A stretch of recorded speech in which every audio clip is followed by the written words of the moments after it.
কতটা তুমি হারালে বন্ধু, কেঁদেছে অন্তর। জানো না তুমি হারাবার ব্যথা, জানে পলাশির প্রান্ত। কতটা তুমি হারালে আনাস 24-এর একজন অকুতোভয় যোদ্ধা। একটা নতুন বাংলাদেশ বিনির্মাণের স্বপ্ন দেখে আমাদের সন্তানরা শহীদ হয়েছিল। সেই নতুন বাংলাদেশ বিনির্মাণে অংশ নিন।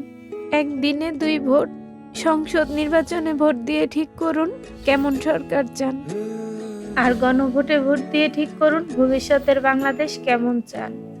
সংস্কার চাইলে, পরিবর্তন চাইলে গণভোটে হ্যাঁতে সিল মারুন, সংস্কার না চাইলে নাতে সিল মারুন। মনে রাখবেন, এই পরিবর্তনের জন্যই আমাদের সন্তানরা শহীদ হয়েছিল, আহত হয়েছিল, রাস্তায় নেমেছিল। একটা ইনসাফ ভিত্তিক দুর্নীতিমুক্ত বাংলাদেশ যখন গঠন হবে, তখনই আমাদের সন্তানদের এই আত্মত্যাগ সফল হবে। দেশের চাবি আমাদের হাতে।